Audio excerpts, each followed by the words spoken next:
Okay, this is my audience.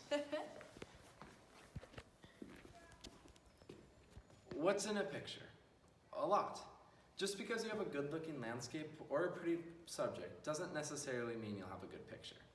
Even having an expensive camera with all the bells and whistles doesn't guarantee good results. The first photograph ever taken was from a man named Joseph Mississippi in 1800. Michael Apernak said, "No matter the camera you're using, a professional DSLR, your iPhone, or your grandma's point and shoot, there are certain things you'll need to consider in order to get the best possible photograph. I've been shooting since I was around 7 years old, and I've photographed for national-owned companies such as Pottery Barn and Fossil." Henry Bryson said, "The first 10,000 photographs you take are the worst. This serves as a reminder that you must practice these rules many times in order to achieve the best possible results you're looking for. A few of these include composition, lighting, background, foreground, and angles." There are no rules that you can break when it comes to how you should compose your photos. There are, however, old school principles that have been used for ages that help draw a viewer's eye. The most common principle used is the rule of thirds. For this, you simply divide the frame into 9 equal parts, like a tic-tac-toe board. In most cameras and phones nowadays, there's a grid built in to help you compose your photo, but you may have to figure out how to turn it on.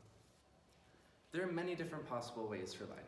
If you were to take the same image at different times of the day, you would have it show dramatic differences. Knowing what type of lighting you want for your photo is very important. You will need to know lighting for portraits, landscapes, sunsets, just to name a few. What looks good to your eye may not look good through your camera. Photography can be thought of as painting with light. The word photography is derived from Greek roots photos, meaning light, and graphy, meaning drawing. Without light, there would be no photography. Golden hour is known by many photographers as the best time to shoot. This is an hour after sunrise or an hour before sunset. It creates a flattering lighting. The sun has a nice warm glow and creates even tones throughout your model's face. The last tip for lighting is to try to find good natural lighting by placing your subject by a window, for example, if you're indoors. This is more flattering and natural looking than a photo taken with a flash. Background can make or break an image. Simple backgrounds place the viewer's attention on the subject. They simply don't distract. You must look beyond the subject. Is there a tree or other object growing out of the head, for instance?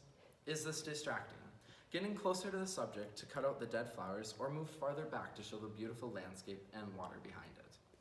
The background sets the tone for a picture, and if it shows a bright blue sky when you're trying to have an edgy vibe, you may want to change locations. Moving around and looking at your subject with an idea in mind can change your eye. Creating different perspectives can yield vastly different results of your photographs. Removing yourself from the situation and evaluating it will allow you to look at your subject and determine how you want the object to be perceived. You may want to angle your camera up or move to a higher position so that you can look down or straight on at your subject. The next rule in photography has been considered more visually pleasing to the eye if you photograph things in odd numbers. This theory states that an odd number of elements is less distracting because it allows the viewer to choose what one item they want to focus on quicker compared to having even options. Odd numbers are thought to be seen as more natural and even on the eye. It's kind of funny. Some of the most popular photographs in history were taken with cameras that by today's standards were inadequate. Think of Ansel Adams' beautiful black and white photographs that we still see today.